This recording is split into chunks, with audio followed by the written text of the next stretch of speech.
누가복음 2장 13절 14절인데요. 우리 13절은 우리 형제분들이 읽고 14절은 우리 여성분들이 읽도록 그렇게 하겠습니다. 우리 13절 띄워주세요. 네, 같이 우리 남자분들 읽겠습니다. 시작.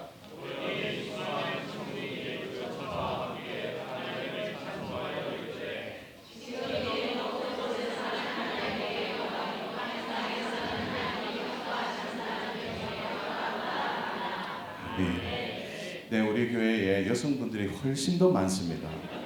네, 두 구절 했는데도 우리 14절은 다 같이 읽습니다. 시작. 지극히 높은 곳에서는 하나님께 영광이요 땅에서는 하나님이 기뻐하시는 사람들 중에 너무나다. 아멘. 예수님께서 이 땅에 오실 때 하늘에서 일어난 가장 큰 일을 먼저 말씀으로 소개하고 있습니다.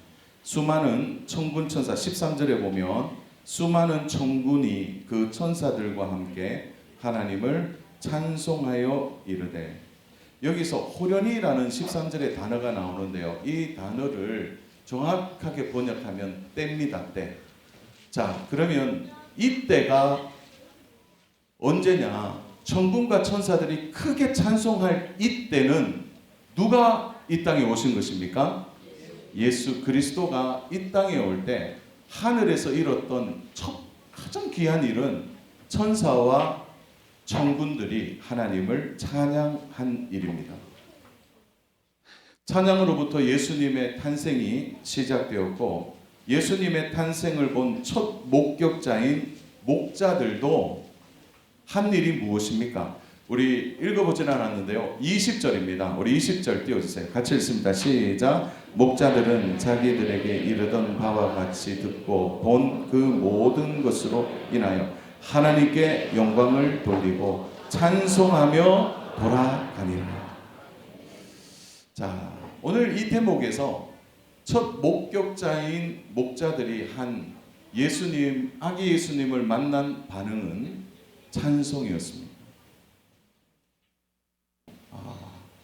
찬송으로 하늘이 열리고 이 땅에 구원 사역이 시작되었습니다. 자, 한 번 더 말씀드립니다. 찬송으로 하늘이 열리고 이 땅에 구원 사역이 시작됐습니다.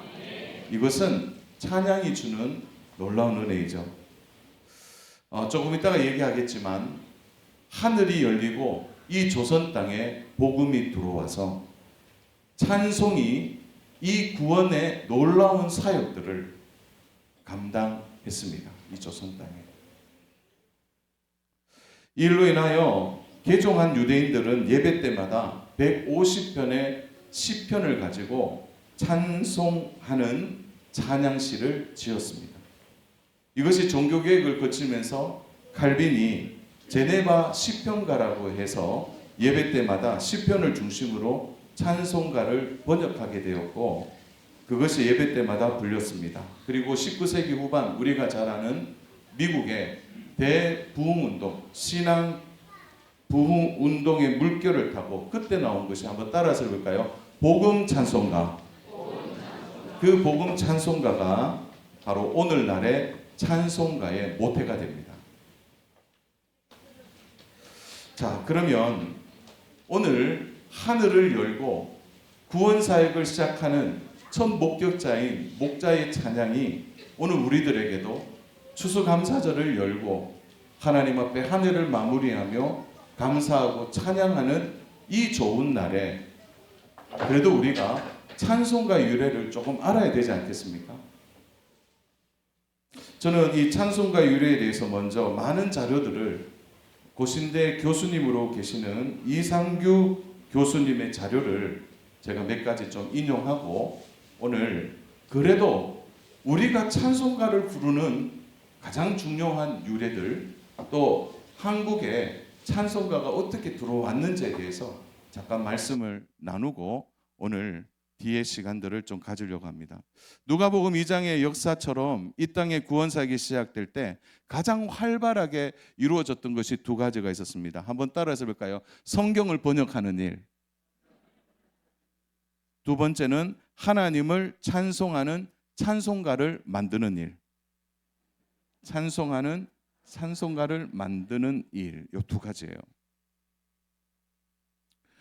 자, 그런 의미에서 보면 오늘 온 가족들이 구역의 식구들과 함께 이 땅에 첫 성경이 번역되고 그리고 했던 찬양하는 찬송가를 만드는 그 과정에서 오늘 우리가 부르는 이 찬송가는 얼마나 의미가 있는지 모릅니다.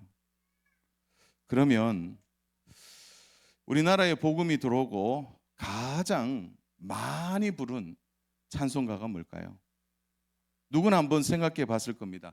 자, 그러면 한번 물어볼게요. 우리나라의 최초의 찬송은 어떤 곡이었을까요? 어떤 찬송을 가장 많이 부르고 어떤 찬송가를 번역해서 불렀을까요? 자, 우리나라에 복음이 들어온 지가 1885년 4월 5일에 우리가 잘 알듯이 제물포, 지금의 인천항으로 언더우드 아펜젤로 선교사님이 들어오셨습니다. 이 두 분이죠. 젊디 젊은 20살이 채 넘었죠. 22.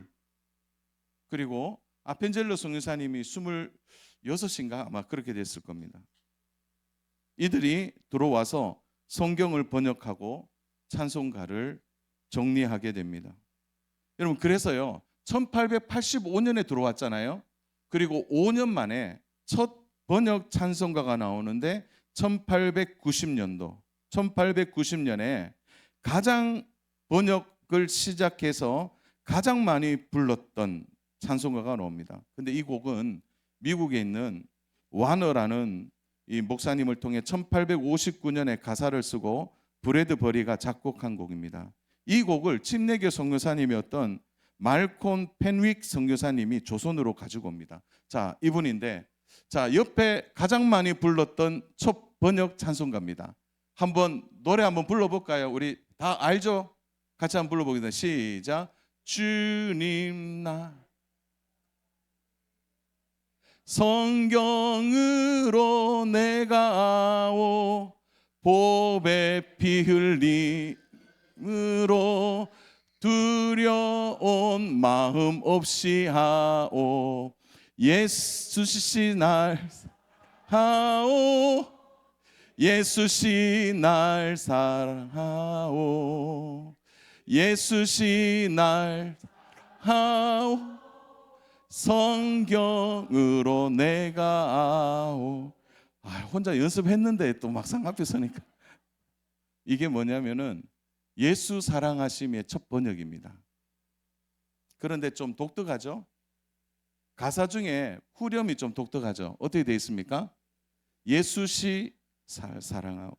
그때 우리나라가 동방 예의지구였기 때문에 선교사님이 이제 거기에 걸맞게 예수시라고 불렀습니다. 그리고 설교할 때 어떻게 설교했냐면 베드로시, 바울시 그렇게 불렀다고 합니다. 요한시 이렇게 부르는 관례가 있었고 그 관례를 붙여서 이 첫 찬송가가 나왔습니다. 참 귀하게도요. 한국교회 초기 가장 많이 애창했던 찬송가가 바로 예수 사랑하심입니다. 자, 그럼 우리나라 찬송가가 지금의 찬송가 형태로 갖추게 된 게 언제입니까? 1890년도에 첫 찬송가가 번역됐다 그랬죠. 그러다가 언더우드 선교사님이 만든 찬양가가 찬송가의 기초가 되었습니다. 여러분이 갖고 있는 찬송가 모음이 바로 언더우드 선교사님이 만든 찬양가입니다. 한번 띄워주시겠어요? 네, 중간에 두 번째죠. 이것이 첫 찬송가 모음입니다. 찬양가 117곡이 수록됐고요. 한국인이 만든 곡이 9곡이나 됩니다. 그리고 미국 장로교 찬송집에 53곡, 그 다음에 생키의 복음성가집 25곡, 미국 장로교 찬송집에서 30곡. 그런데 이 중에 악보가 있는 것은 88곡입니다. 이것이 첫 출판된 찬양가입니다. 그래서 총 5번으로 구분이 되는데요. 그 첫 번째가 성부 찬양, 성자 찬송, 성령 찬송, 성도 생활, 성회 찬송 이렇게 해서 구분해서 첫 찬양가가 나옵니다. 그리고 1890년대 첫 나왔던 그 예수 사랑하심이 1894년도에 나온 언더우드 선교사님이 다시 번역한 찬송가의 번역본을 한번 보실까요? 1890년대 그리고 4년 후에 우리 한번 1894년도 거도 한번 불러볼까요? 시작.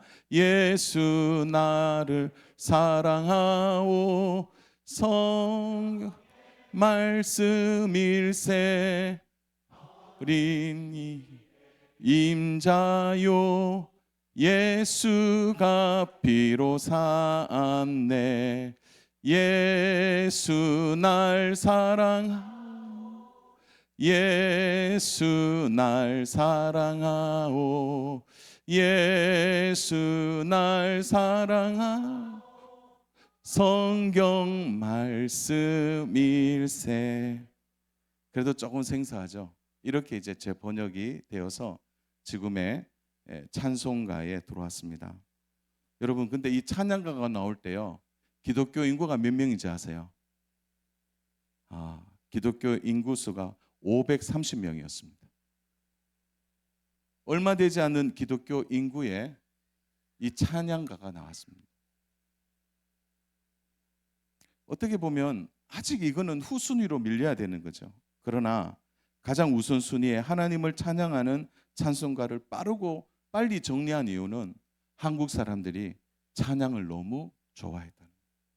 하나님을 찬양하는 일에 예배에 힘을 다했다고 합니다. 그래서 1908년도에 초판은 6만 부가 팔렸고요. 1911년도에 5만 부가 팔렸습니다. 1910년도에 우리 기독교 인구가요. 우리 찬양가가 나오는 1894년도부터 불과 16년 만에 기독교 인구가 18만 명으로 늘어납니다. 그리고 5만 부가 팔리죠. 그 당시 우리나라 인구가 2천만 명이었습니다. 그 중에 18만 명이 예수님을 믿고 너무나 뜨겁게 신앙생활을 했습니다. 일제강점기와 격동의 구한말이라는 호독한 시대 속에서도 예배를 예배답게 믿음을 지켰던 우리 선대들의 가장 중요한 성경 번역과 이 찬양가를 통해서 예배가 살고 또 찬양을 통하여 믿음을 굳건히 했습니다. 윤치호가 1910년에 찬미가로 실은 곡을 우리는 지금도 갖고 있는데요. 이겁니다. 이게 이제 또 한 권의 찬송시인데 여러분 여기에 뭐가 실려 있는 줄 아세요? 한번 다음 장 보여주시겠습니까? 뭐가 실려 있습니까? 애국가가 실려 있습니다. 정확하게 글자가 동해물과 백두산이 마르고 닳도록. 그 다음 가사가 어떻게 됩니까? 하나님이 보호하사. 문언으로 분명히 남아 있습니다. 우리 민족은요 하나님을 사랑하고 하나님이 주신 이 조국을 사랑했습니다. 그리고 이 찬미가 안에도 이 곡을 수록함을 통해서 바로 민족 정신, 독립 정신, 그리고 하나님 앞에 신앙의 자유를 위하여 기도하고 투쟁했던 믿음의 선대들이었습니다. 그때 가장 큰 힘이 된 것이 바로 이 찬양입니다. 그래서요 오늘 우리가 그냥 부르는 이 찬송가가 아니라 이 땅에 하나님이 주신 하늘의 문을 여시고 구원의 역사가 이루어지는 이 찬양이 오늘 우리가 부르고 있는 찬송가입니다. 산 여러분, 다시 이 땅에 우리 구주가 올 때 하늘이 열리고 찬양이 울려 퍼질 줄로 믿습니다. 그러나 주님이 오시기 전까지 우리가 이 땅에서 주님의 목격자가 되어서 끊임없이 우리도 찬양해야 되지 않을까요?